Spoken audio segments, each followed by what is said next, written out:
Welcome to The Heart of the Matter, an Our Place podcast, where we look at the issues surrounding homelessness, addiction, and mental health on the streets of Greater Victoria. Hello, I'm Stephen Seltzer, Manager of Community and Corporate Partnerships for Our Place, and I'm pleased to welcome a couple of our region's business and community leaders to today's Heart of the Matter podcast. Kaylin McNeil, founder of Big Wheel Burger, and Natalie Grunberg, General Manager of the Natural Hair Salon. Hello. Hi, Stephen. Hi. Hi. Now, before we start, I just want to mention that we respectfully acknowledge the Lekwungen-speaking people of the Songhees and Esquimalt nations for their gracious hospitality while we provide programs and services on their ancestral lands. So thanks for joining me today, Natalie and Kaylin. I wonder if each of you could give me a quick snapshot of basically your business, what it is you do in Greater Victoria, and how long you've been providing services in our region. Okay. So my husband and I are co-owners of the Natural Hair Salon, and we own a downtown salon and a Cook Street Village salon. We've been operating our downtown salon for over 5 years and Cook Street about a year. And a quick snapshot of our business. We employ about 30 people, and we're a fast growing company. Our brand and our ethics and our values are all around connecting to community and being good members of the planet and doing amazing hair. Yes, thanks, Stephen. Thanks for having me. Hi, Natalie. I've been in the restaurant business for 24 years, originally starting Zambry's restaurant with my partners Joe Zambry and Peter Zambry, the infamous brother and sister team. We started Big Wheel Burger in 2011 with the idea of trying to do better fast food. We're a carbon neutral business and started with that. And then eventually we grew to be more of a social enterprise. We are a for-profit business, but we're a triple bottom line business. And as much as burgers and doing quality food is important to us, more importantly, our community engagement and how we're helping support the community around us with, living wages, supporting nonprofits in the area, and then just trying to help people that have fallen through the cracks. So that's become a bigger part of our business as important a part of business than actually cooking burgers. Great. And we'll talk, Kaylin, about your foundation, and Natalie about how you're sharing, I guess, your staff with us for some special days. But first, I just want to get a snapshot of a business or a couple of great businesses coming out of COVID. And I mean, there are enough businesses that didn't come out of COVID. So what's your experience been like the last year or two? Okay, I'll go first. I remember the day we had to paper our windows, and my husband and I each took turns crying, and then we were like, now what? And I went home and I developed a website in about 2 afternoons, and we did what we could to stay involved with our clients and to keep providing them product. And we would put product for them to do their routes at home on a little trolley. And it sounds crazy now, but to us, it was like perfectly normal. We put it on a little trolley and out it would go to the street to them. And we would just have that sense of connection. And, how did we survive through COVID? We kept engaged. So we still had to pay our rent. Luckily, the government was supporting our employees, and we were staying connected to them, and happy birthdays and all of that kind of stuff. But we still had to pay our rent. So we did it basically one shampoo bottle at a time. And, if it meant that we were in the car and delivering a special package and, Colwood or Mill Bay, like that's what we keep our morale high. But more importantly, what evolved during COVID was just this more of this ethic around how are we going to be in this world? How is COVID going to impact us, but in a positive way? How are we going to stay on each other's team, even if we have differing values? So when this ends, what is things going to look like? Are they going to be better, or are we going to go negative? And we chose to really work on how we would stick together and as a team, a company, but also what were we going to do for the community? We've all kind of suffered through something. And so, we recycle masks. We still do that today. So we offer that to anyone in the downtown community, and that's another way to connect with people. And then, again, doing things with Our Place has become even more important, and having that culture of caring, starting from the top. That's our takeaway from COVID. And we actually did very well. As a result, we expanded and we were able to grow. And I think that's because we treated our staff like gold and valued them even more, and because of what we all went through together. And yeah, we really worked on that connection, and the connection is not just internal, it's external, and it has an effect. And we know that COVID wasn't to most people, and so we have to just even the playing field, we can see the effects, and we're all responsible. Kaylin, I'm seeing your growth as well. I just went into the Langford Big Wheel Burger location that wasn't there a couple months ago, I don't think, right? No, we just opened 3 weeks ago. Awesome. So Great. tell me about your path the last year or two. Yeah, I mean, it echo Natalie's comments about it. There's always a critical point where you decide what side of the fence you're going to be on. And I think leaning into the community was instrumental in, us pretty much maintaining our revenue. Obviously, we're a different type of business. We're able to do takeout. And, we had a foundation started a few years before COVID. And so we had a little bit of money in there. And then we just decided to lean even further into the social end of it and start providing food for people that were in need at the time. And then we just ended up growing that as a part of our business. We opened in an Nanaimo location, which at the time was our fourth location. We bought a food trailer. So then we opened up a food trailer in Colwood that we now have you alluded to, a bricks and mortar in Langford now. And we still have our food trailer, which we're going to move to Courtenay. So we have plans to do a Courtenay operation.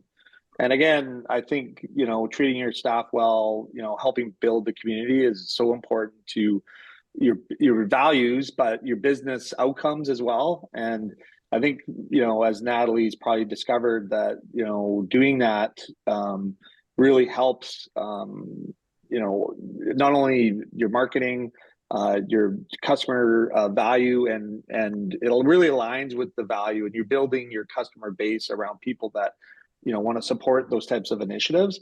We actually charge 1.5% fee to our customers. So pre-COVID, I was really looking for ways to integrate our foundation into our business in a way that was authentic, was able to be embraced by our customers. And, as much as, COVID was devastating in so many ways, I'm thankful that I had an opportunity to do it, because the amount of money that we've raised, and we matched that 1.5%. So I know I'll maybe talk a little bit about that further, but I'm most grateful and thankful for that, as well as our overall team and just, people sticking with us. And there's obviously issues still ongoing with supply chains and whatnot, but yeah, I think overall I feel, my business is where I'd want it to be post-COVID, and even I've achieved some dreams I had pre-COVID. So I think that's a pretty positive thing, despite the negativity of COVID. Sure. I know our place has benefited hugely from your vision and your sense of being more than just a business, but being a leader in the community.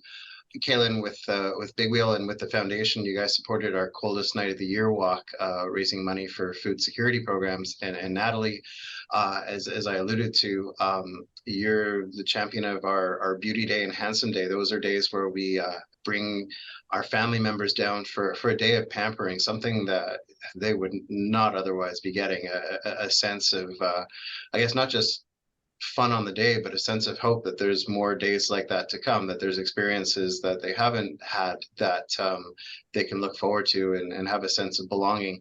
So why did you, I guess this is the only self-serving question, but for both of you, why did you choose to provide your gifts to our place? Yeah, I mean, I commend anybody that gives and supports whatever is special and meaningful to them. Our head office is in like 2 blocks from Pandora Street and Our Place Society. I'm also involved with a documentary filmmaker, impact documentary filmmaker, Crystal Outen. So I've been sort of engaged with the homeless population and trying to figure out ways to empower organizations that help them. And Our Place Society is it's fantastic. You guys are professional, easy to deal with, have great programs.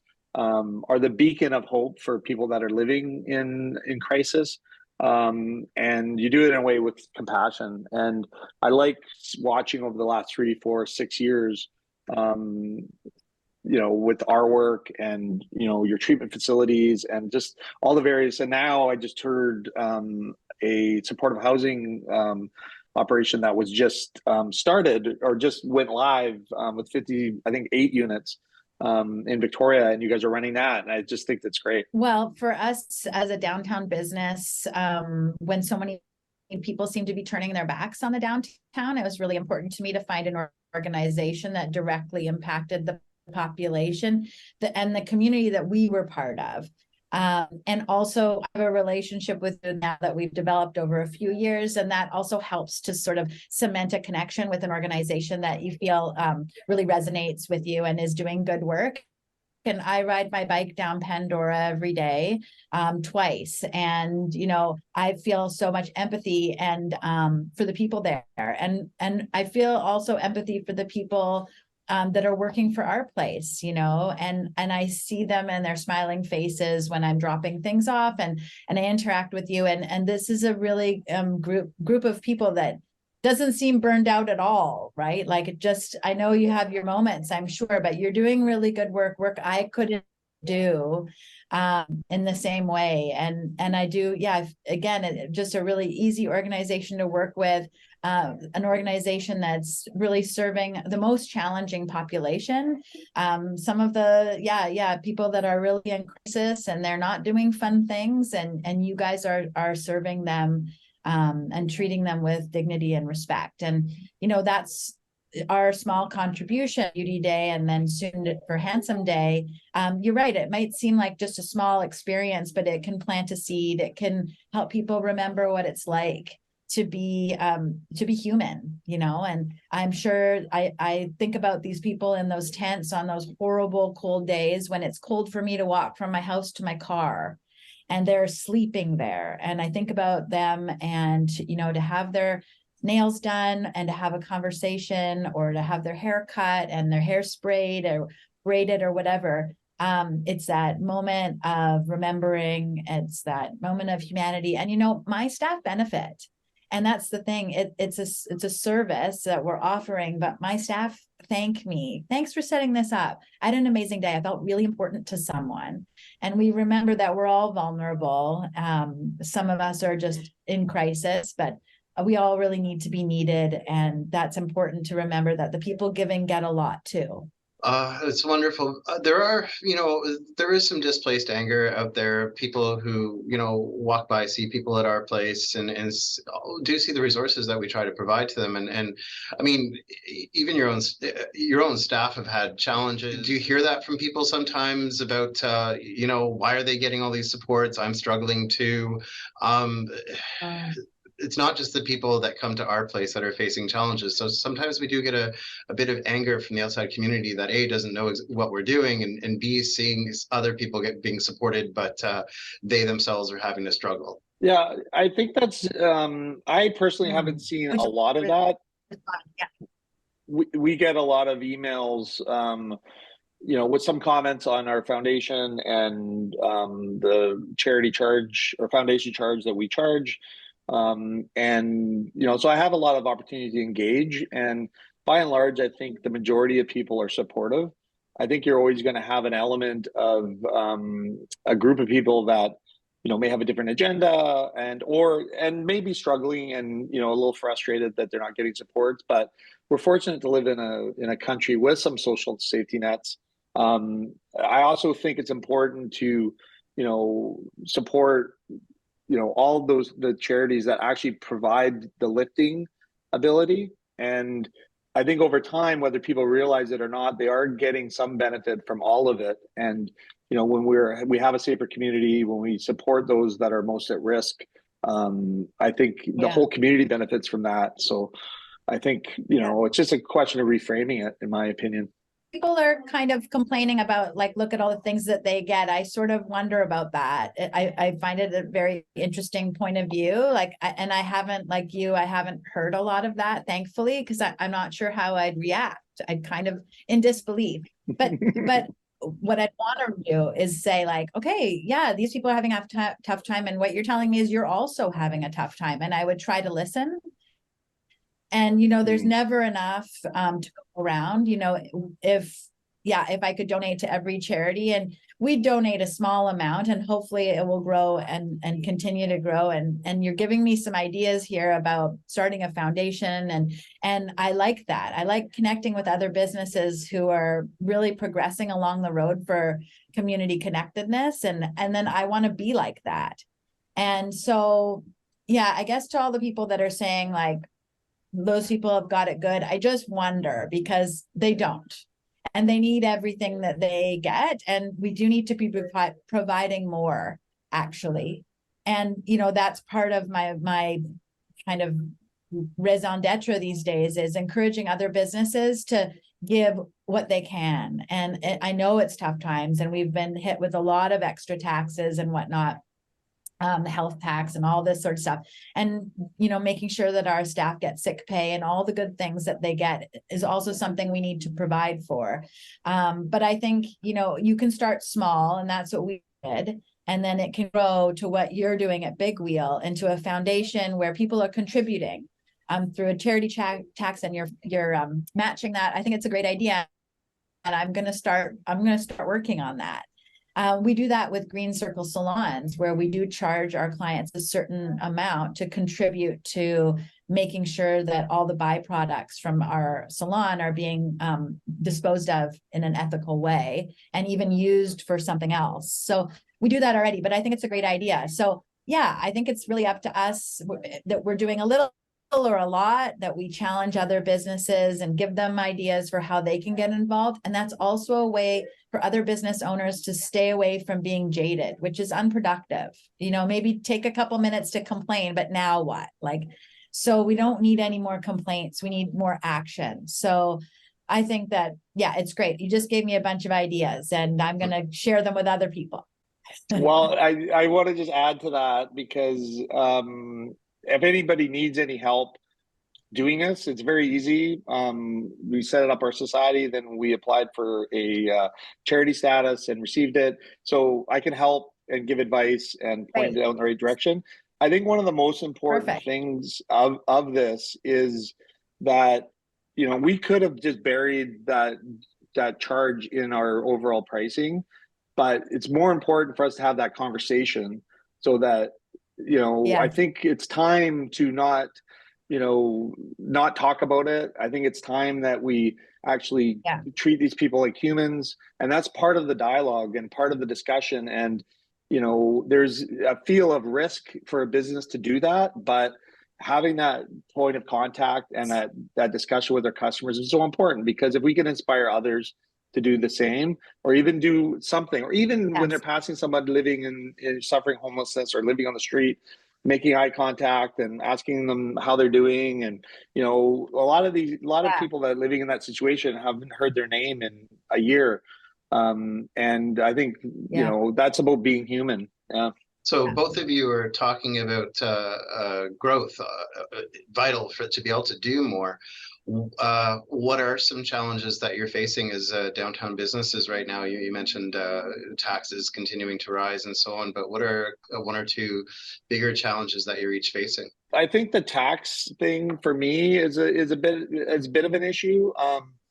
I also think it's more for our situation, it's just trying to get people to stop gaslighting each other and, support the efforts that are being made, because I think even with the city council, I think we have one of the smarter city councils we've had. I think it's well balanced. And, I would like them to do their job and try to get their job done effectively. There is a lot of pro-business people there, and they're viewing it holistically and understanding that all of the dynamics have to work together, like all the different interests have to gel. And I think while we are suffering from some criminal elements and high crime, and we have some justice reforms that are needed, I do think that we're making progress. And yeah, so I think we all need to be singing from the same song sheet to advocate to the province and the feds, because they're the ones that control the purse strings and can affect change. So if we're the loudest city, then I think the squeaky wheel will get the grease. And I'd rather us be shouting up instead of shouting sideways. So I think, the whole concept of we over me, I think we all need to be thinking we instead of me. And, while we can also address some of those issues that are more unique to different areas, but yeah, I think we're stronger together, and let's shout with one voice. Natalie, what are your challenges right now? I think one of our challenges is people choosing not to come downtown for their perceived fear, and the maybe the inconvenience, or they're scared, or whatever it is. We have another operation on Cook Street that's very lively, and that neighborhood is fairly unscathed in terms of the community that's a little bit more challenging. So again, it's about making a choice to come downtown and support downtown businesses. And I really feel passionate about this. I do all my shopping at my downtown businesses. All of the people that are keeping their doors open, decorating their windows, keeping their pavement clean, providing, beautiful shopping experiences for the community. So yeah, people need to stop shopping online, first of all, and also get on their bikes and come downtown and enjoy what we have to offer here, because a lively downtown is the center of every city. Every beautiful city in the world has an incredible downtown. All you have to do is just go to one or two to realize how important that is. And again, like getting out of your car and on your bike if you can, or getting on the bus and having like a fun excursion with your kids. There's so much to see. And Victoria, is a beautiful tourist city and has lots of incredible flowers, and there's music. And so that's the other thing I'd love to challenge downtown businesses to, a little more in front of their business. I think that we've kind of lost our flex space option, I think, but that was too bad. But yeah, maybe have some music or do something interesting to continue to animate our streets. At least keep your windows clean and do some interesting window displays. Kaylin, I know a lot of your business is downtown, but you're in other municipalities as well. Do you notice much of a change? Like each municipality has their own challenges, they have their own taxes, has their own business rules, and so on. There's also the worry about keeping people downtown, and instead of going to other municipalities. What kind of research, what kind of things are you finding between your locations? Yeah, that's very interesting. I mean, there's dynamics for sure. Every location is a little bit different. And I think the biggest difference for us, obviously employees, access to transportation, affordable housing, and all of that. So in an Nanaimo location, we have an abundance of applications. When we put them out there, they're very good quality. They represent the community that they live in, which is nice. So the customers are actually seeing, themselves in our staff, which is an important thing. So yeah, I mean, there is definitely differences at downtown in particular. I think while there is still a lot of things that are happening, I think overall, if you look at it from the last 50 years, we were at the lower point of the criminal behavior that we've had maybe 20 years ago or 30 years ago. So again, it comes down to just the perceptions and what the stories we're telling each other. And I think, we have a police chief who's advocating for his budget, but there's a lot of gaslighting that goes on. And I think that's a bad narrative. Forbes magazine just voted us, one of the top destinations in the world to visit, while we still have, leaders in our community, talking to other leaders and saying, crime is bad. And there's issues we have to fix, but these issues are North America wide, if not worldwide. So, in context, we need to make sure that we're supporting each other. And, I think the communities will lift them. I think one of the other things that's an issue is we have 13 municipalities, tourists and visitors need to be able to move through them, without these barriers. Like, it doesn't stop at Saanich to Victoria. And And that goes along with the policing end of it too. Like Victoria is sort of the hub.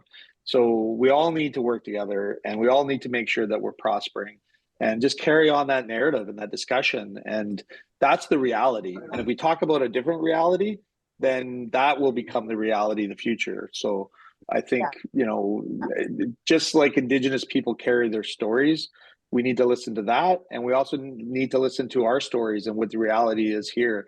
And that's the message I think, I like to talk about.